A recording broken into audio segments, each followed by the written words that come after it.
Hi, I'm using a throwaway account because I have a lot of people added to my main account.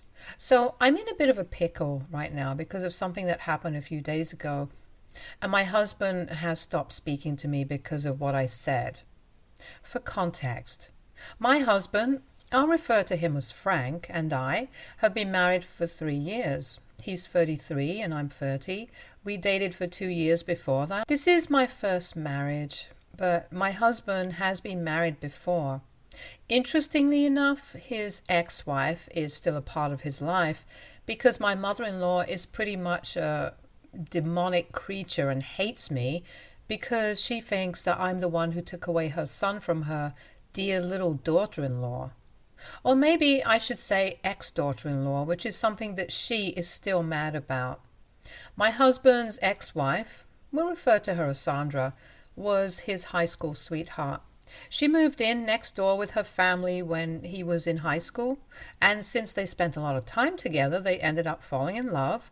They dated for a couple of years, and after both of them had graduated from college, they decided to get married. They had even attended the same college because they couldn't bear the thought of being apart.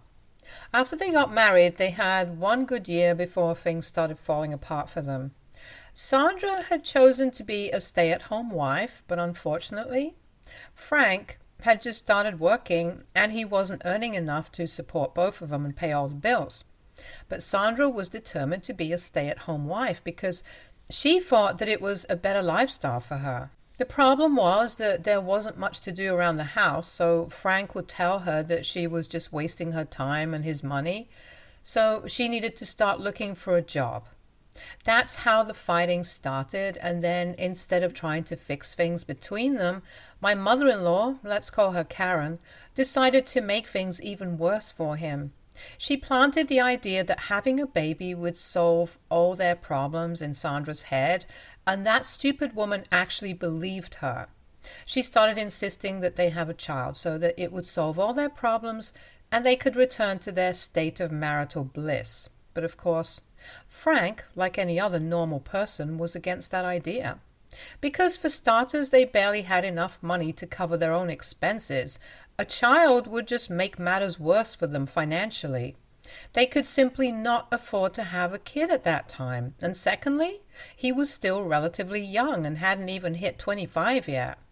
He hadn't thought about having kids before that age because, let alone financially, he wasn't even mentally or emotionally prepared to have a baby. But since Karen had already planted that idea in Sandra's head, there was no taking it back. She became obsessed with the idea of having a child, and she started accusing Frank of not loving her enough to have a baby with her because he didn't agree with her idea. Things only got worse beyond that point, and eventually Frank just cracked under pressure and filed for a divorce one day. They had already been fighting that week, and he said that he just couldn't take it anymore. So getting a divorce was the only solution. After that, it was the usual. There was a lot of drama, and Karen was fully on Sandra's side. A lot of meaningless and false accusations were thrown around where people were implying that maybe Frank had been having an affair and was simply trying to hide it. It was really hurtful because most of it came from his own mother. But eventually they were able to work past differences and continue to remain on good terms. Sandra also mellowed down considerably after the divorce had been filed, and a lot of years were shared, and she promised to change into a better woman for him eventually. But they did go through with the divorce because Frank wanted to give himself a real shot at being happy. So he continued to live in the apartment that he had been staying in, and Sandra moved back in with her parents. Sandra and Karen continued to remain on good terms and somehow got even closer after the divorce because they lived in close proximity and would meet and talk to each other almost every day. While Frank continued to work on himself, and eventually he landed a job in the company that I was working in.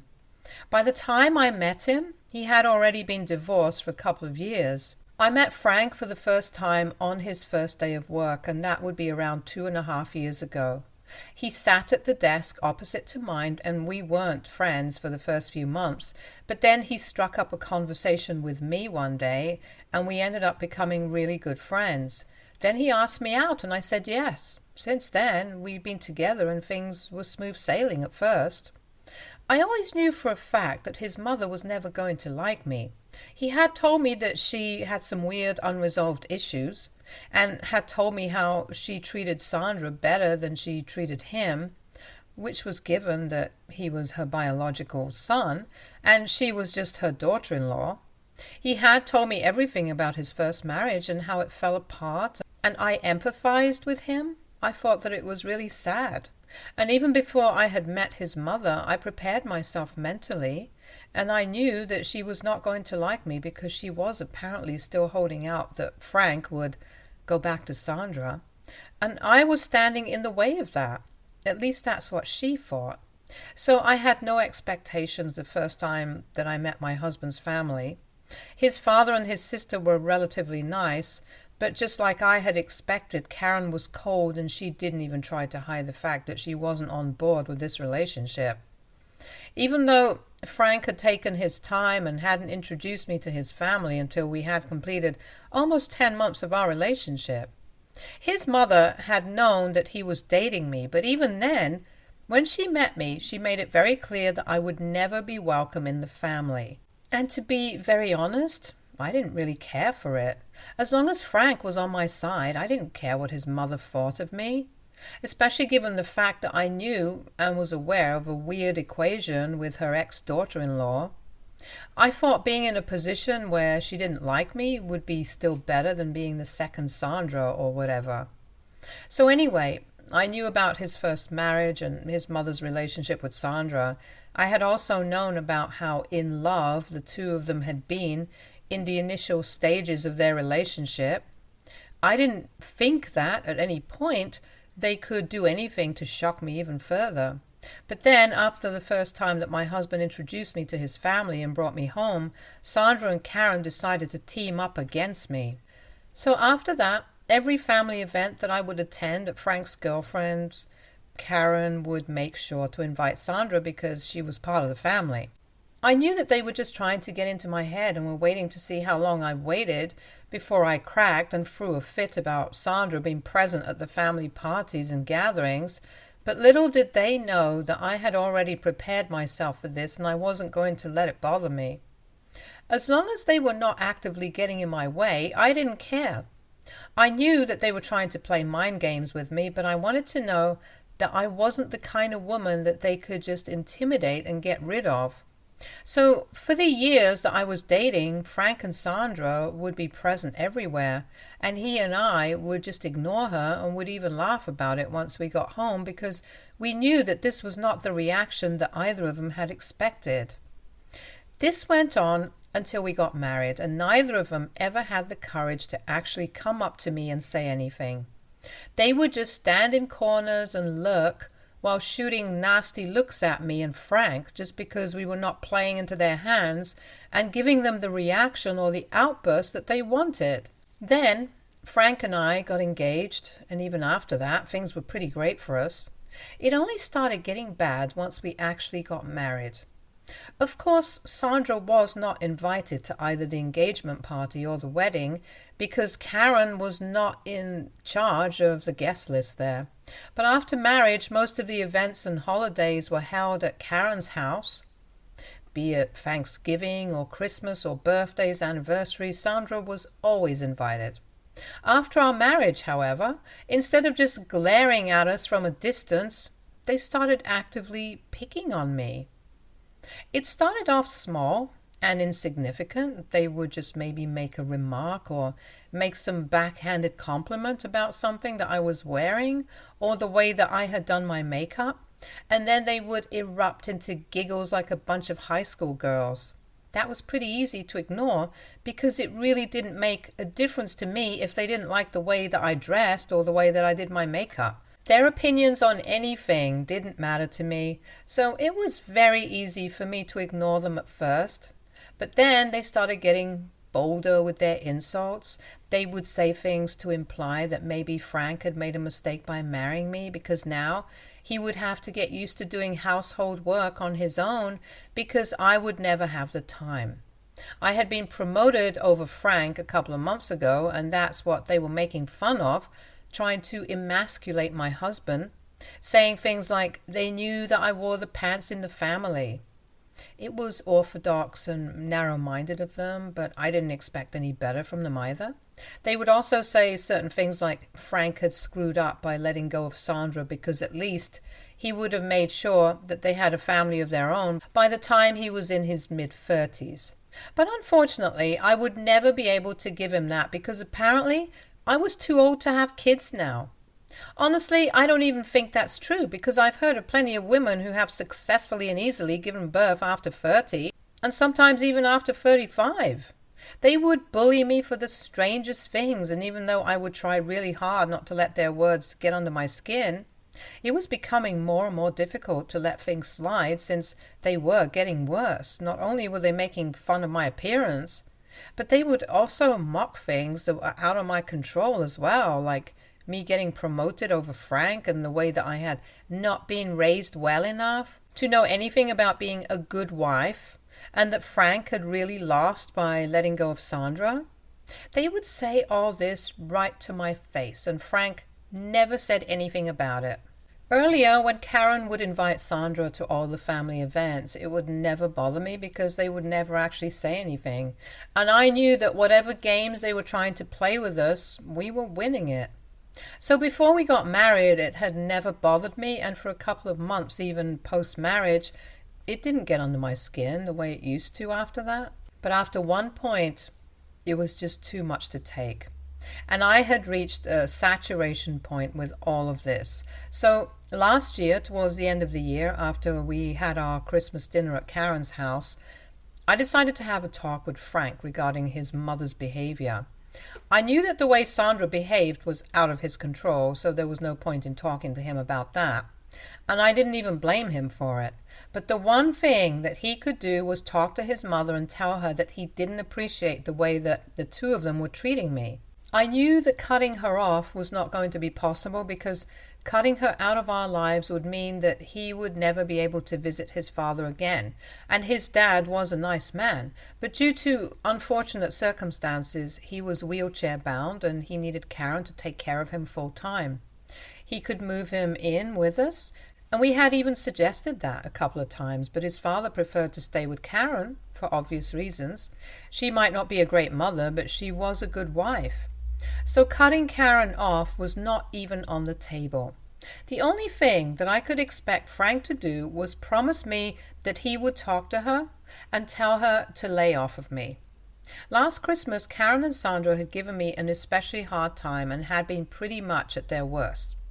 They had made a lot of comments about our marriage, which was apparently doomed to failure according to them, and they had been making several distasteful jokes about how I had better hold on to Frank if I didn't want him to go back to Sandra.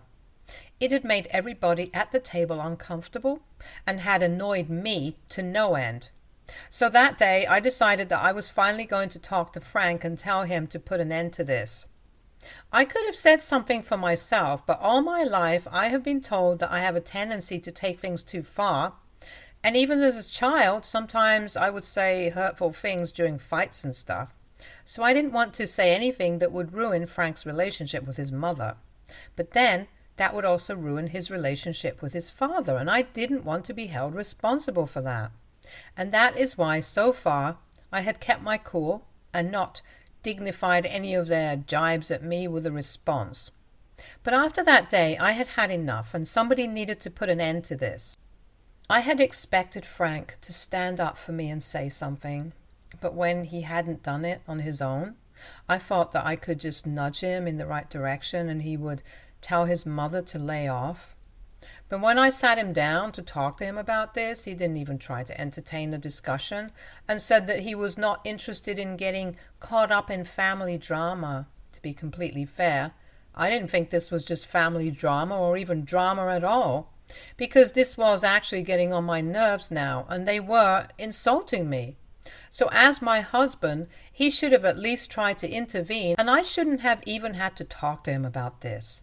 But he brought up a bunch of things and said that he had believed that I was an independent woman and I was capable of fighting my own battles, which is why he had nothing to say. He told me that if I wanted somebody to defend me, then I would just have to do it myself. I thought that was really condescending.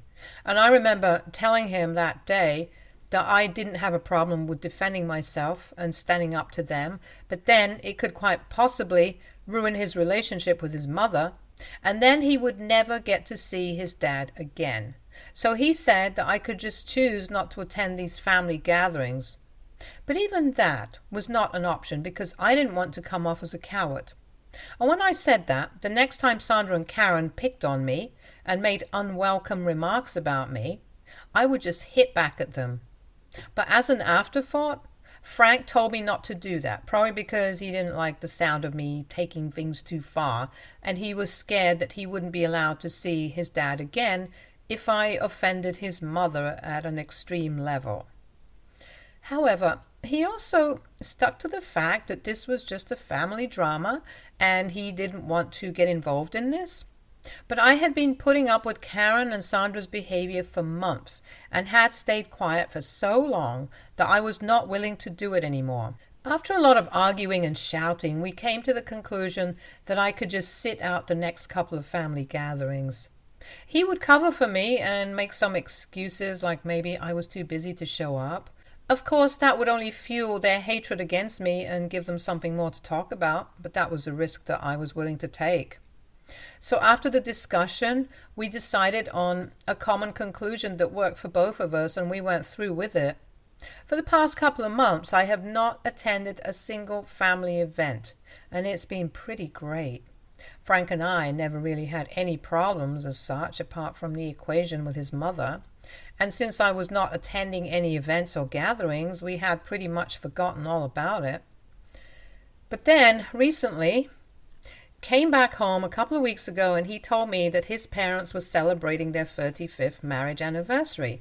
And they had specifically asked for me to be present because if I didn't show up at such an important event, then it would reflect poorly on the family. Apparently, Karen was even ready to speak to me in person if that's what it took to make me attend. I was a little surprised that they wanted me there, but I decided to go anyway because I thought that if they were trying to make things right with me, then I would be willing to give them a chance. And the fact that Karen had specifically requested for me to attend seemed like a nice gesture because I'm the kind of person who likes to see the good in everybody. And it didn't set off any alarms for me. So I told Frank that I would attend the party with him. And when Frank confirmed it, Karen even reached out to me personally via text and thanked me for agreeing to attend. I thought that it was really sweet, and I believed that things were finally going to change for the better now. Of course they didn't. I was a fool to ever even think that. A few days ago, I attended the anniversary party with Frank, and a lot of people had been invited. All of Frank's family was there, and even some of his friends were present. Quite unsurprisingly, even Sandra was present. Karen and Sandra were exceptionally nice to me and welcomed me to the party quite happily. For a while, everything was going well, and Frank and I were socializing. We were there for about an hour. And at one point, I think Frank and I were speaking to one of his aunts. Out of nowhere, Karen and Sandra came around and joined the conversation. And I didn't have a problem with it. But then, for no reason, Karen started talking about how she wished that everybody could have a story like she and her husband did. She mentioned that the two of them were childhood sweethearts and grew up as neighbors. They got married as soon as they were old enough legally, and even though this was only the 35th marriage anniversary, in her head, she had been married to her husband for way longer. I thought that was a great story until she started talking about how she had wished the same thing for her son as well, and had almost thought that it would happen when he married Sandra. I was really taken aback by that statement because I absolutely did not see that coming. One minute she was talking about her own life and her story with her husband, and out of nowhere, She hit us with that. I realized in that moment that all of this had been an act, and her real intention had been to humiliate me. Because when she had started narrating the story of how she and her husband had met, everybody had left the conversation and were paying attention to it. Because everyone else, just like me, had assumed that this was going to be a sweet little anecdote on their wedding anniversary. But of course not. She had to make it about her favorite girl, Sandra, somehow. She didn't even look at me when she was talking about how much she wished that Frank had stuck it out with Sandra, instead of just leaving and getting a divorce when they hit a snag. Sandra took up the opportunity to say that she was still willing to work things out with him. She knew that I was just a rebound and he was actually still in love with her. He looked just as blindsided as I felt, and I just couldn't take it anymore. So I started screaming at them and told them to back off because they were literally insane, and there was no way that I was going to take this. I called them all a bunch of spineless cowards and said that I was done putting up with their frankly psychotic behavior.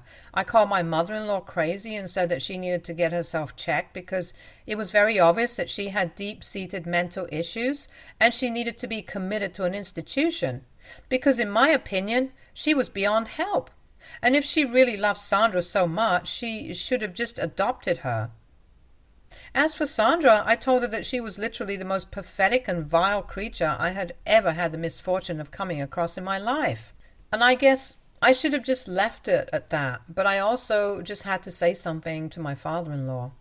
I told him that I respected him, and I really appreciated the fact that he didn't treat me the way his wife did, but he should think about the kind of person he has been married to, because even though she takes care of him, she's pretty much a monster otherwise. And then I stormed out of the party without Frank. I was so annoyed that I didn't even want to look back and check if he was following. I honestly didn't care if he was coming with me or not, because at that moment, I only cared about myself and getting the heck out of there. Shockingly enough, he didn't come back home with me, and I had to take a cab by myself.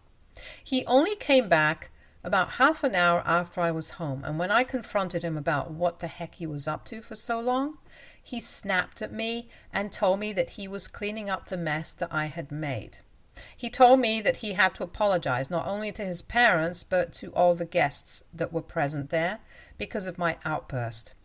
He said that I had taken things way too far and that I owed everybody a huge apology as well. He told me that the way that I had behaved at the party was simply unacceptable and the things that I had said were straight up insane.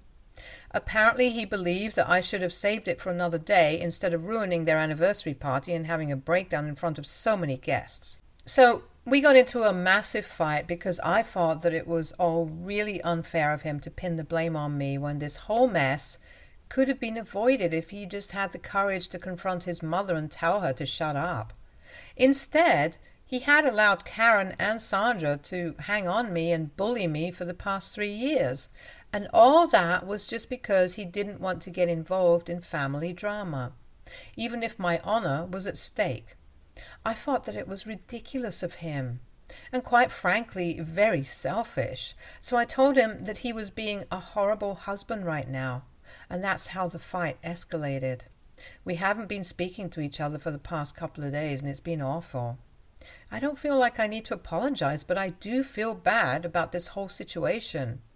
Because apart from the weird situation with his parents, Frank and I have always gotten along really well, and I do love him. And I know for a fact that he loves me as well. But he just has a hard time speaking up against his family because of his father. I really want to fix this, but I don't think that I need to apologize for the things that I said. Yes, I might have taken it way too far, but I think that this was long overdue. The way that Karen and Sandra had been trying to mentally harass me for the past few years just got to me, and I couldn't control my emotions anymore, and I don't see anything wrong with it because I think I was way more patient than most other people would have been in my place. Nonetheless, I want to make sure that I'm in the right here. So, AITA for insulting my mother-in-law? my father-in-law and my husband's ex-wife in front of his entire family at her anniversary party. Update 1. Okay, so I know a lot of you might not be happy about this, but I don't care. I just wanted to make my marriage work. So instead of bottling my feelings up, I decided to talk to Frank because I didn't want to break up. I didn't apologize to him, but last evening after we came back home from work, I said that I wanted to talk to him, and to my surprise, he didn't even reply to it before he walked over to me and gave me a hug that lasted for almost 5 minutes. He told me that he had missed me, and before I even had the opportunity to say anything, he said that he was sorry for the way that he behaved. He said that he had been an idiot and he was just embarrassed that day, which is why he had reacted like a fool instead of comforting me and trying to show me that he was on my side. He told me that after our fight, he had been sleeping on the couch and he had called Karen one night and told her off. He told me that he had decided to cut ties with his family, including his father, because on the day that I had my outburst at their house, his father had taken Karen's side. So he told me that he was done with all of them. And this is it. It's just us now. I'm actually really happy and relieved because I thought that I would have to have a difficult discussion with him. But he made it so much easier for me to deal with everything. I'm truly grateful. Grateful that I have such a good man as my husband, but nevertheless, we're still going to go for marriage counseling because we don't want to bottle things up and have them come out in unhealthy ways like this anymore. So thank you for all the advice and everything. I'm thankful for all of it, and I'm even more grateful that my husband and I are going to fix this. Update 2. Hi, so I just thought that I would let you guys know that marriage counseling has been going well. It's been a couple of months and we have had absolutely no contact with his family. It was a little rough for him in the beginning, but he had to come to terms with the fact that they were all toxic. And every day, we're getting better. Update 3. It's been a long time, but I'm back with great news, and Frank and I are really happy to inform everyone that I'm pregnant. It's been a few weeks and it still feels surreal. We haven't announced it to anybody yet. And we are trying to keep it under wraps because I know for a fact that Frank's family will be hounding us to re-establish contact once again if we announce this. And we want some time away from the drama before the inevitable confrontation. But right now, it's just me, Frank, and the baby, and I have never been happier in my entire life. I'm glad that I chose to work things out. It might not be the best way for everyone else, but for me, it really worked. Karen and Sandra really screwed themselves out of this one because Frank is pretty much the best person I have ever met, and I really, really can't imagine spending my life with anyone else. Stay tuned for more stories from Argo Relationships.